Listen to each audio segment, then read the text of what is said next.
Hey everyone, it's Dr. Harvey for Marketing Research, Marketing 457, and we are going to talk about Unit 1, starting with Chapter 1 today. So Chapter 1 really is truly an overview of the entire course and what we're going to actually be talking about over the next few weeks for this semester.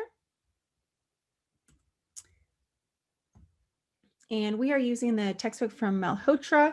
Most students will have edition 6 or 7. So in this chapter, we're going to talk about what is marketing research, how do we classify it, what is the process, how do companies get it, and what are some of the ethical issues.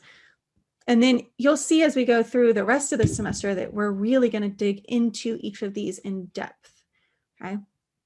So the American Marketing Association, which is sort of the preeminent organization of marketers in the country, has defined or redefined marketing research as the function that links the consumer, the customer, and the public to the marketer through information, which is kind of a big way of saying we're going to actually collect data from customers to figure them out, right?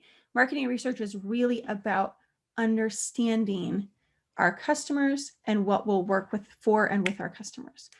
Okay, so if you think about, if you took consumer behavior and we said things like subcultures, okay, influence people in different ways, and then maybe we gave an example of certain subcultures. Oftentimes, those examples came from market research. Okay, so we're going to use this information to define market opportunities and problems. Okay, we may be talking to customers and it will help us figure out a new product or service or something to change with our product or service that they might need. Help us figure out how our marketing itself is performing, our promotions, monitoring that on an ongoing basis so that we can make adjustments, and then just improving our understanding of how we market to consumers overall. It is very systematic. It is very objective. We are going to identify the actual problem. We're going to collect data and we're going to analyze it in a very specific way. And then we're going to use the information. We have two types of marketing research. We have identifying problems that we don't know about yet. Like I said before, this could be trends in the market that we want to take advantage of, what our image is like among consumers. We also might have problem-solving research where we're trying to solve a specific problem for the company. So this is what you're actually going to be doing for our hypothetical client, Jim the farmer.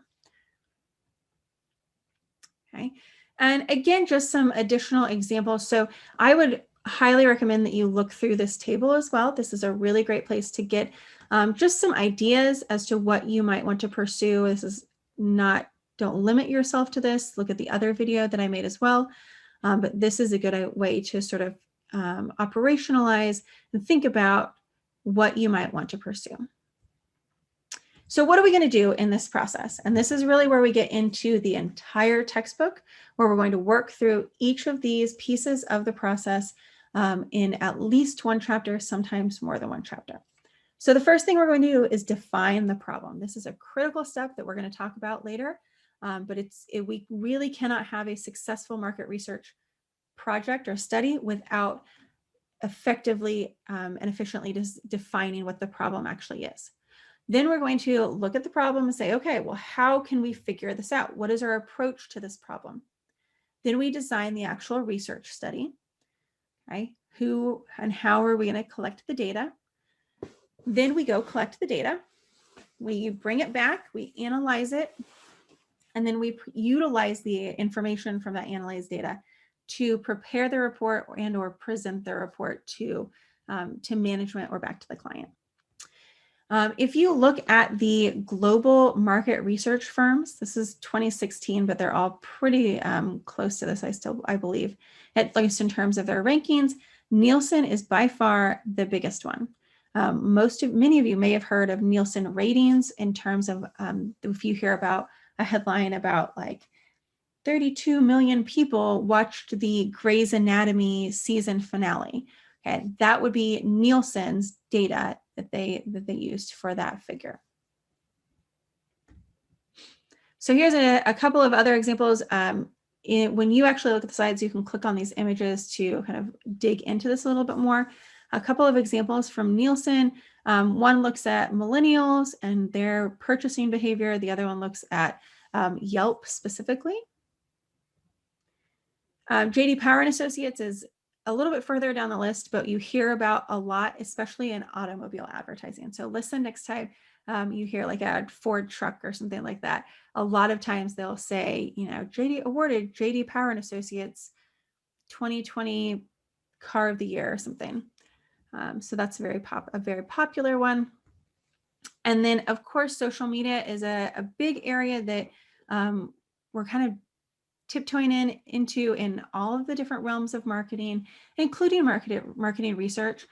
It is a great place for conducting marketing research, whether that is actually distributing surveys through social media, at looking at social media data itself, right? People who tweet things or post on TikTok or post on Instagram are all providing, if you mention or tag or talk about a company or a product or a purchase or a tradition that your family has, any of those things, that's data that can be used by marketers because that's all user generated content, right? And I didn't even, as a marketer, I didn't even have to come ask you for it.